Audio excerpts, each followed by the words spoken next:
Welcome everybody to our Ayurveda talk. I am Marie, an Ayurvedic health practitioner, here to talk to you about the spring cleanse and the next stage. So week by week, we are progressing through these different stages. Last week, we talked about heat and how important heat is, because when we do the internal external oleation, you are oiling from the inside with herbs and oiling on the outside with herbs, specific herbs to each person's constitution. When you apply heat, it liquefies the oils and the ghee that have been medicated that you've been ingesting and activates the herbs. That herb is specific to your constitution because typically, let's say, for example, you tend to have an excess of heat in your body. That herb grabs onto the excess of heat and then pulls it out of the tissues and into the GI tract. What then is next? What's next is to eliminate it, to get the toxins, the excess dosha or constitution, imbalance, you can call it a lot of different things, whatever that buildup is in the body that is causing our imbalances, that is causing our illnesses and our diseases. So it now gets moved into the GI tract, and now we have to eliminate it. So after a day or two of heat, now the next day, and this is why I always tell everybody, make sure you know what day is your purgation day. That is the day that we purge all these toxins out of the body. Now, in Ayurveda, there are 3 ways of purging, and we really typically are only really using one way here in the West, and that is because of regulations that we're dealing with. But if you were in India, if you were working there with an Ayurvedic health practitioner or doctor, if you had a kapha imbalance, so too much earth and water, an excess of earth and water, that's going to build up typically in the stomach. And so what we would do is give you herbs to remove it out of the stomach. So we don't do that one because that would be, it's basically giving you herbs that make you throw up. So when your body's throwing up, it's because there's toxins. There's an excess of kapha in the body, and you need to get that out. Your body naturally wants to do that. Okay, the next thing that we do is we give herbs that help to eliminate it out of the anus, out of the rectum.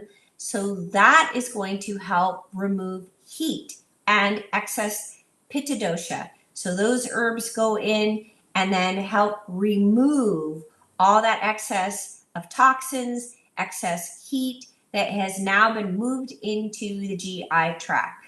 So we remove it. You take the herbs first thing in the morning, and then you allow yourself to eliminate. You don't want to go to work that day. You want to be close to a bathroom that day, and you eliminate.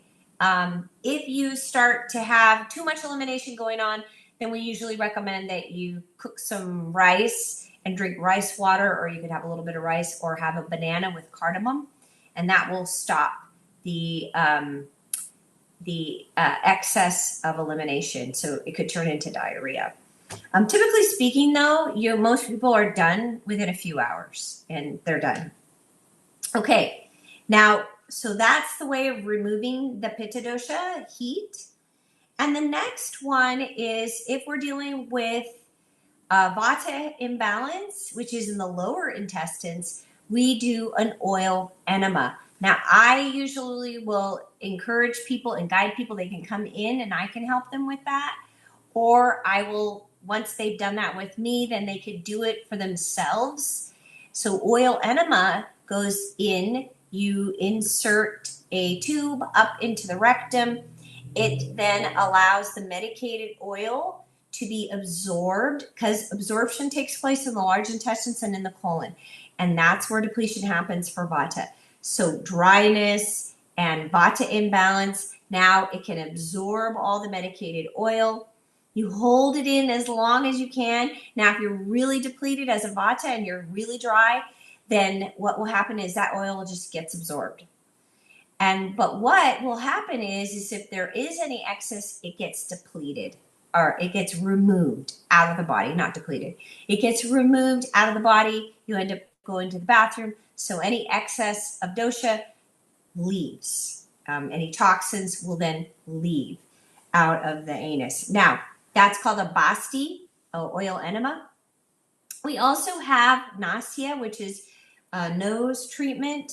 And I'm really a big supporter of nasya. And nasya is administered in the nose, in the nostrils, and it works to cleanse and open the channels in the head. It improves oxygenation, so you'll actually get more air, more prana, more vital force, and it then is direct and highly beneficial in influencing brain function. So I like doing nasya for a lot of people, especially for those vata pitta individuals. Nasya is important for them. Okay, so there is another form of removal of toxins, and that is cupping. And in India and in China, they also do bloodletting. We don't do that here. They don't allow us to do that here.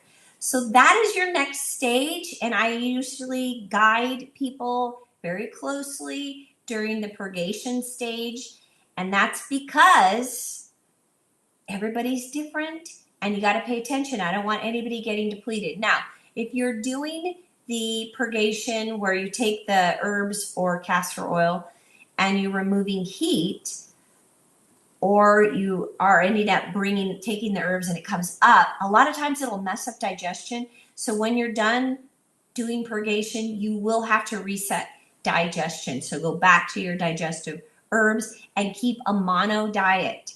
So your diet is simple. You're doing a khichdi diet. If you need a recipe, I have one. Reach out to me and we will get you that recipe.